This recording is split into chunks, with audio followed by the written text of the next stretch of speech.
Então, o tema que nós vamos trabalhar, espiritualidade, sal da terra e luz do mundo, vem do Ano Nacional do Laicato. Lembram vocês? Ou vocês não lembram mais? Foi de Cristo Rei de novembro de 2017 a Cristo Rei de novembro de 2018. E tinha justamente esse tema. E o texto base do Ano do Laicato foi justamente o documento 105 da CNBB. Eu não sei se está aberta, mas nós temos uma livraria aqui.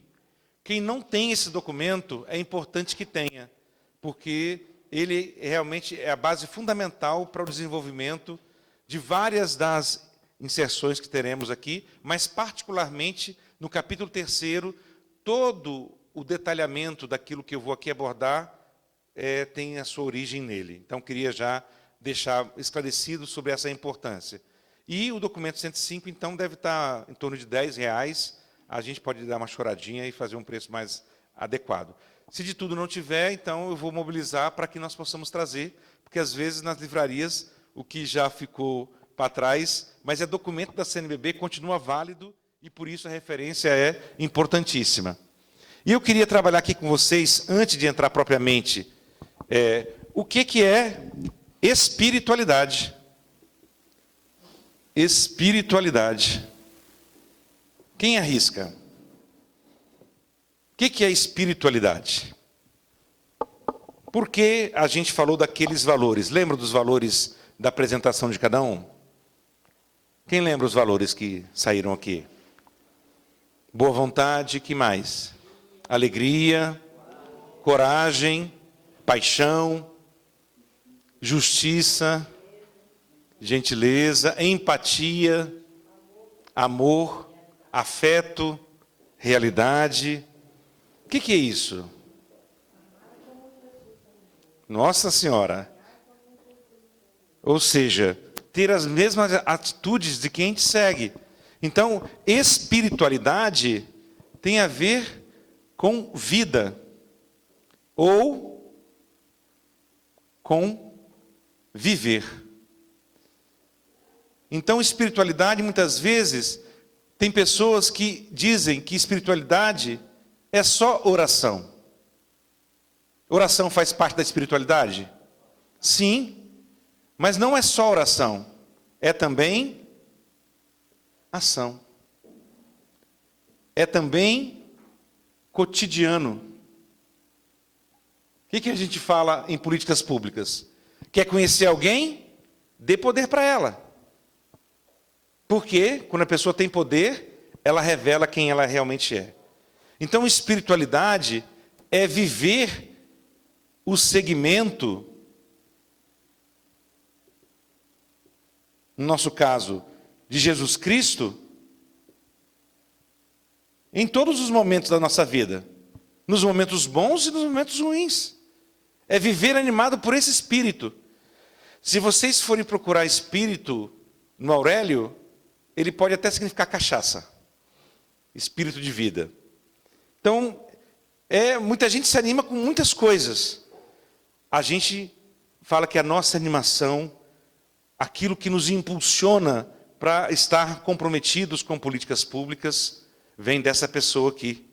E dessa crença, desse Deus Trindade, Pai, Filho e Espírito Santo, que me faz viver esse segmento. E por isso, então, a minha espiritualidade, ela é explícita no momento em que eu faço as minhas orações. Mas ela tem que estar implícita no meu testemunho, na minha prática de vida. E é isso que é o grande desafio para nós cristãos, principalmente para os católicos. Acabar com essa separação entre fé e vida. Fé e vida tem que ter coerência, tem que ter testemunho. Não pode ser uma coisa separada da outra. Então, espiritualidade é justamente aquilo que anima, dá sentido ao meu segmento. E por isso que ela tem uma dimensão que é sim racional, mas ela tem uma dimensão que é intuitiva, emotiva, subjetiva, porque pertence ao mundo das nossas crenças. Crenças, ritos, valores. E aqui então, quando eu disser sobre espiritualidade, eu vou estar tocando nesse aspecto amplo. Que atitudes se esperam? Ou como que a gente vai se sustentar? E assim começa meu texto. Inclusive, vocês estão com a primeira versão que eu tinha enviado. Eu já tenho uma outra versão mais elaborada do texto, com as citações. Vocês vão perceber que ele tem alguns espaços em branco, justamente para a gente fazer as citações. Mas, fundamentalmente, eu vou seguir esse roteiro, dizendo que essa participação dos cristãos em políticas públicas é, sim, uma consequência e um legado que o Ano Nacional do Laicato queria deixar para todos nós e para todas nós. E, nesse sentido, então, eu não sei se está funcionando essa... Eu acho que não. Aí eu vou precisar de um apoio aqui agora, viu? A Tati me... E aqui, uma coisa muito importante que o texto nos ajuda, antes de entrar no tema propriamente dito, porque a gente trabalhou muito a ideia de sal. E o que acontece com o sal quando ele cumpre o seu papel e sua missão? Ele some. Olha que coisa bonita. Cristão leigo, cristã leiga foi feita para desaparecer. Ele cumpre o seu papel, pronto. Está presente no tempero da comida. Mas se ele estiver muito presente, ele salga, ele estraga. Então tem que ser na medida certa. A mesma coisa da luz. A luz muito intensa cega. A luz tem que ser adequada. E a partir daí, ninguém fica olhando para a luz, fica olhando para aquilo que ela ilumina. Assim também devemos ser nós. Para tirar de nós, esvaziar de nós todo o desejo de autorreferenciamento. E aqui, então, nesse capítulo 3, qual é o símbolo que é utilizado? O fermento. É a mesma coisa. Quem sabe fazer pão de casa aqui? Agora eu vou pegar vocês pelo pé. Eu sei. Eurípia, Daniel, Aparecida, né? Rose. Só nós três que sabemos fazer pão. Eu aprendi com minha mãe. Aqui também, a Aparecida está lá. E aqui, Gisele, você, tão jovem, sabe fazer pão de casa? Ah, bom. Então está explicado. É um negócio, então. Mas por que é importante? Porque a mesma coisa com fermento. Quem faz pão sabe. Fermento demais, o que faz? Estraga. Deixa um sabor amargo na massa do pão. Então também nós somos... Isso é muito importante. É uma presença que todo mundo percebe que existe, porque o pão cresce. A comida fica temperada e o ambiente se ilumina. Mas não é o centro das atenções. Então esse aspecto da humildade, eu acho muito importante e uma das atitudes necessárias nesse momento que a igreja está vivendo. Tem muita gente, com perdão da Aparecida, viu? Que quer ser Aparecida da Silva Xavier. Ou seja, só quer estar nas coisas para ficar famoso. E vocês vão ver que no próprio documento isso não é o caminho da espiritualidade do segmento de Jesus para quem quer atuar nesses conselhos de políticas públicas. E o fermento, quando misturado à massa, então desaparece. No entanto, aquela massa já não é mais a mesma. E é isso que tem que ser. Um conselho não pode ser mais o mesmo se tem um cristão leigo convicto participando dele. A preocupação com os mais pobres, a preocupação com o meio ambiente, a preocupação com a juventude tem que estar lá presente. E não só numa perspectiva da realidade sociológica, mas numa perspectiva de que aqueles e aquelas, e até a própria mãe natureza, é coisa de Deus, é obra da criação, e por isso merece ser respeitada. Então, esse é um grande desafio. Leiamos juntos aqui, guiadas pelo Espírito Santo, na comunhão com a igreja, abrem novos horizontes, até que toda a massa fique fermentada. Veja só, olha o paradoxo. Com profetismo, o que faz um profeta? Denuncia, anuncia, mas ao mesmo tempo com saber equilibrar essas duas coisas não é fácil não. Para quê? Para manter a comunhão com a igreja. Essa é o grande desafio nosso, né? A Eurípia já está com o dedo levantado, mas a nossa combinada é de anotar, viu, Eurípia? Sim. Tudo será de vocês. Não, pelo contrário, eu sou daqueles educadores que acham que uma boa anotação faz muito bem. Porque as ideias principais eu vou fazendo como se fosse um mapa mental, né? Depois eu olho aquilo e encontro lá. Por favor, tá? Trabalho não, Tatiana. Tatiana. É só passar no coisinha aqui também que passa, viu? Essa setinha para baixo, isso. Aqui, então, é colocar a missão, que, no caso específico nosso, esse ser igreja em saída é ser essa presença, e cada cristão leigo, cristã leiga, precisa se sentir igreja estando nesses lugares. Muita gente acha que estar em conselhos, participar de políticas públicas é se sujar. Mas é lá que nós temos que estar. E isso é a tradução concreta de ser igreja em saída. A igreja não acontece só entre as quatro paredes. Tem que acontecer nesses espaços. Para ser justamente isso, ser igreja pobre para os pobres e com os pobres. E esses números que estão, gente, são do documento. E para construir essa cultura do encontro. Sendo uma igreja do serviço, da escuta e do diálogo. De novo, vocês comigo, uma igreja do serviço. Então, nós não vamos lá para o conselho para defender interesses corporativos da igreja católica. Nós vamos lá para defender o bem comum, aquilo que é importante para toda a sociedade, mas sempre tendo um carinho e um olhar especial para aqueles que são excluídos, para os mais pobres. Isso é o mandato que a igreja oferece e pede para cada um de nós nessa atuação dos conselhos. E aí sim, pode passar, por favor, eu entro de cara na espiritualidade encarnada. Encarnada. Muitos dizem encarnado, dizendo que é vermelho. Vocês já ouviram falar disso? Fulano está com vestido encarnado. Ou seja, mas o vermelho aqui lembra a carne, infelizmente, bovina, que a gente come tanto e não devia comer tanto, porque, aproveitando para fazer minha catequese socioambiental, de cada 10 bifes que a gente come, 4 ajudam a desmatar a Amazônia. 38% do consumo de carne bovina do Brasil vem da Amazônia. E para fazer isso, eles derrubam florestas. Então, o convite para a gente repensar o nosso consumo excessivo de carne bovina. Mas isso é outro capítulo, depois nós vamos trabalhar a ideia de dicas da saúde, não é isso, André? E a gente vai para lá. E aqui, então, o que é desafiador para nós? Quando a gente vai para esse ambiente, não é um ambiente tranquilo e calmo. É um ambiente de disputa, porque os conselhos são espaços onde se decide orçamento. Depois teremos palestras próprias sobre a questão orçamentária. E por isso, muitos interesses se colocam aqui. Então, ninguém pode entrar enganado, achando que vai para um ambiente onde se tiver todo mundo com muita boa vontade e acolhimento, infelizmente, desconfia. Que pode ser que por detrás disso tem interesses por debaixo do tapete sendo colocado. Então, vocês não podem se enganar e nem enganar ninguém que queira entrar nessa caminhada. Vai ser uma espiritualidade do conflito.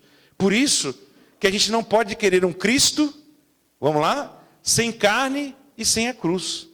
E aonde que essa encarnada, vem de quê? Do mistério que a gente celebra na liturgia católica e na liturgia cristã. Quando que a gente celebra o mistério da encarnação na liturgia? Vamos ver se vocês não fugiram da aula da catequese. Qual é a festa litúrgica? Meu Deus, vamos passar em política pública e ficar reprovado em liturgia. No Natal. A Eucaristia é o ano todo, né? Mas no Natal a gente celebra. O que faz o Natal? Quem é? O Verbo se fez carne e habitou entre nós.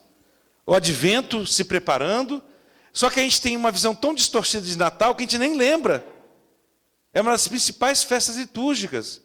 E se Deus desce e participa da história humana, tudo que é humano importa para Deus. Porque senão ele não teria feito esse gesto extremo de amor.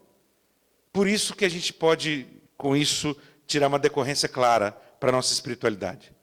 Tudo que gera vida ou gera morte interessa para quem tem fé.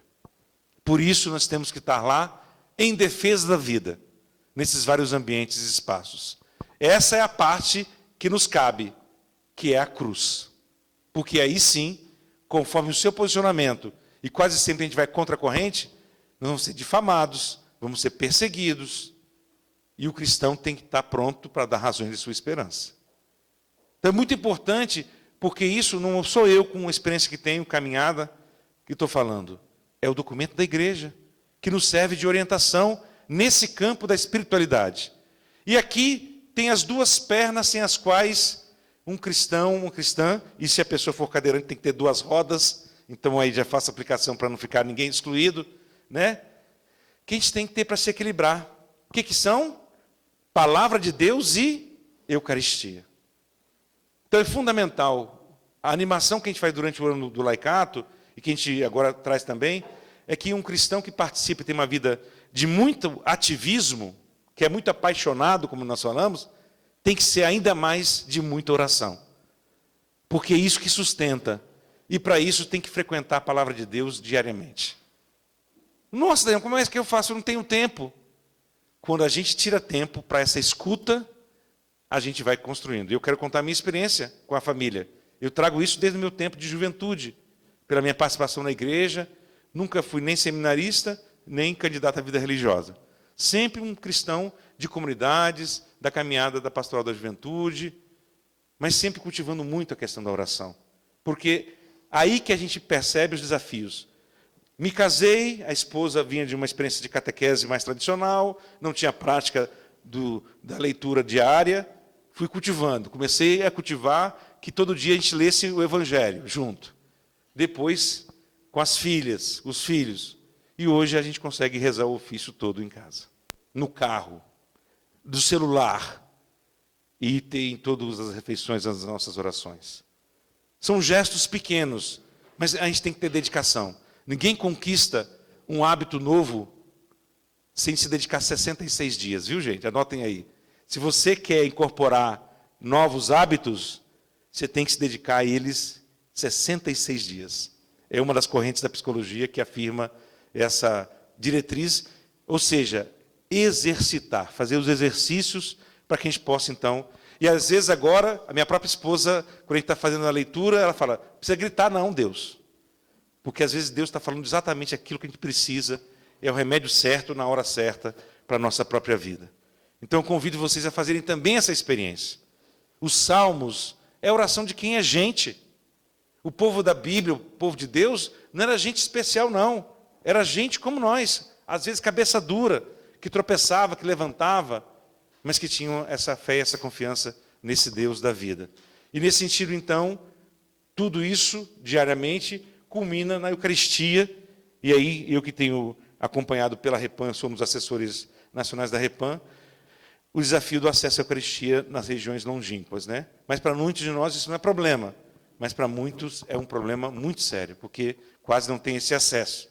Então, a Eucaristia como esse processo de renovação. Por isso que a Eucaristia não pode ser apenas um rito repetido. Tem que incorporar a vida daquela comunidade, as dores, as conquistas.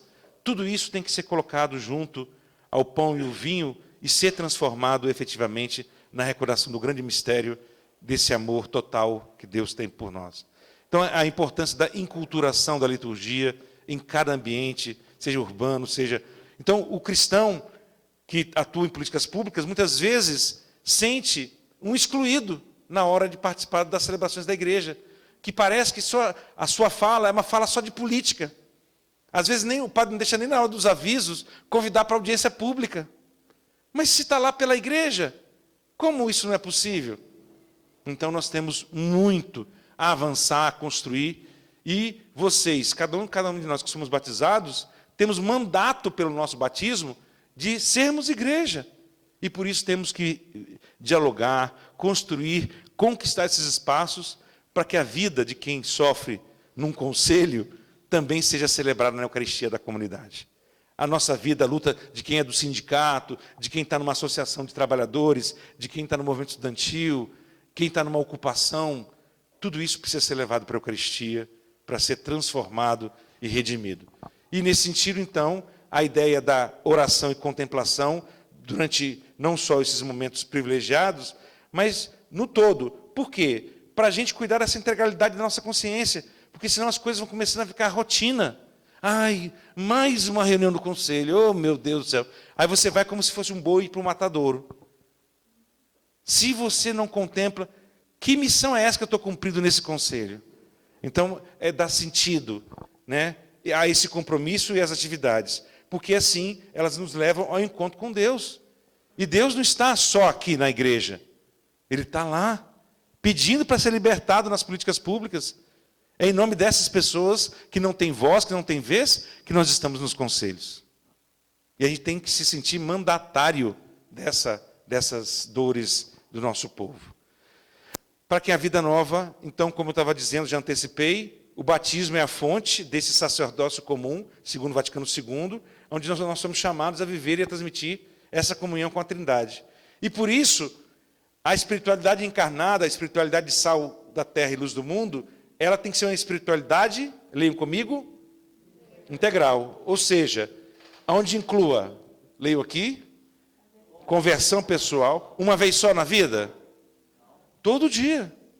Todo dia a gente tem mudança de rumo para poder ser mais fiel. Depois, discipulado, que é a ideia do segmento de Jesus Cristo, né? Sempre se sentir como alguém. E eu, quando estava no exercício, ou do conselho, ou do secretário de assistente social aqui no Distrito Federal e Segurança Alimentar, chegavam momentos que eu estava... Falei, Senhor, a missão é tua. Eu sou apenas o instrumento, dá um jeito. Por que isso? Senão a gente pensa que é a gente que vai fazer. Não, é Deus que vai fazer por meio de nós. Então, se sentir como esse experiente. Agora, não pode fazer isso fora de uma comunidade. Quem vive sozinho é monge. E até onde eu sei, ninguém é monge aqui. Então, a gente partilha essa experiência e essa vida cotidiana numa comunidade. E aí, nessa expressão eclesial, a gente vai compartilhar e vai também... Mas, para isso, a gente não pode ficar só com a catequese da primeira comunhão. É por isso que nós estamos fazendo esses cursos, para que as pessoas avancem na percepção de quais são os grandes apelos que Deus nos faz por meio desse caminho da nossa espiritualidade. Estamos recebendo mais um irmão que chega. Bem-vindo. Chega da onde? Opa, São Luís? Que coisa boa, bem-vindo. E o nome é? Nelson. Bem-vindo, Nelson. Então, continuar na nossa formação, não só procurar cursos, mas também você ter essa capacidade de ir em busca, fazer leituras também, se for coletiva, melhor ainda. E, finalmente, não deixar isso morrer contigo. Ah, não tem ninguém que me substitua no conselho, Daniel. Mas quem que você preparou para te substituir? Se você não preparar ninguém, ninguém vai conseguir fazê-lo mesmo.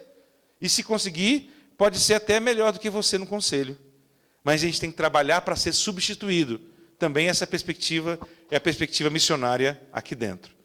E nesses minutinhos finais que eu tenho, então, tem toda uma inspiração aqui que aponta para as bem-aventuranças, que o Papa Francisco depois fez uma encíclica, uma exortação, que é um retiro. Gaudete et exultate. Não sei se vocês já conhecem ela. Alegrai-vos e exultai, que é baseado nas bem-aventuranças e Mateus 25, o juízo final. A leitura e a meditação dessa encíclica, anotem aí para comprar lá na livraria da CNBB, é um retiro espiritual para um conselheiro e uma conselheira de políticas públicas. E nessa perspectiva, justamente, de esse segmento acontecer, né? E a partir daí, então, tem 4 traços, pode passar, Tati, por favor, que a gente precisa, então, levar em conta para viver essa espiritualidade. Primeiro, leiamos juntos uma espiritualidade da comunhão e missão. Esse é o grande desafio. A gente não está nos conselhos de nosso próprio nome. A gente está em nome da congregação, da igreja, da pastoral. E nem sempre eles entendem o que está acontecendo no conselho. E às vezes nós temos que ter muita paciência para poder construir. E às vezes a gente se sente realmente excluído, não compreendido. E daí a importância desse aspecto. Depois, místicas que não servem. O próprio texto do documento traz isso. O compromisso sem mística está lá como se fosse uma ONG, ou a mística sem compromisso. Está na louvação e prática nada. Nenhum desses dois extremos nos ajudam a viver uma espiritualidade encarnada. É preciso equilibrar justamente essa vida intensa de oração com o nosso compromisso para valer. E aí, um chamamento para que a gente possa se dedicar e priorizar alguma das políticas públicas. Porque senão, faz comigo, quando eu tinha 17 anos. Eu tinha 17 anos e tinha 17 coordenações. Até que chegou uma jovem para mim e disse, Daniel, eu não quero ser como você, não. Você não vive, cara. Só vive de reunião em reunião. E foi quando eu entrei numa boa crise, e uma religiosa me ajudou a discernir meu projeto de vida, e eu escolhi trabalhar com juventude, porque era o setor mais difícil da igreja. E, a partir daí, então, acabei me tornando primeiro secretário nacional da PJ, e assim fui fazendo minha trajetória, até minha vida profissional se regeu a partir daí, nessa busca de ter metodologia eficaz com a juventude. Mas só para a gente perceber, às vezes a gente está em 1000 conselhos. Que competência nós estamos desenvolvendo? Ninguém vai saber nos substituir depois. Então é preciso que a gente possa ter, e esse processo é isso, engajar mais pessoas. É fácil? Não é fácil. Mas é preciso que você se oriente para você ter vida familiar, convivência, afeto e carinho, descanso, porque senão você vira uma máquina de fazer política em conselho, e máquina não é gente. E nós somos seres humanos, chamados à imagem e semelhança de Deus para o nosso compromisso. E por isso, então, que a gente tem que manter esse equilíbrio entre mística e compromisso, sempre percebendo o compromisso como a ação a partir da nossa espiritualidade, e a mística a parte da contemplação e do alimento necessário para iluminar o nosso compromisso. E aqui vem, então, a piedade popular também, colocada como um dos jeitos. Tantas coisas que acontecem, eu aqui que rezo o texto todo dia pelo Papa Francisco, se você não reza o texto, pelo menos reze uma Ave Maria por ele, pelas batalhas que ele tem enfrentado, e cada um de nós que tem a sua cultura, a sua tradição, a sua devoção à Nossa Senhora, todos são articulados em busca do bem comum. Nos meus sufocos, depois, quem quiser, eu vou ensinar, não vou ocupar o lugar aqui agora, a poderosa oração dos santos arcanjos. Não tinha coisa que eu não desencalhava quando não rezava 3 vezes a oração. Ah, Daniel, mas que iluminação de teológica você tem? Padre Paulo está olhando enviesado para mim.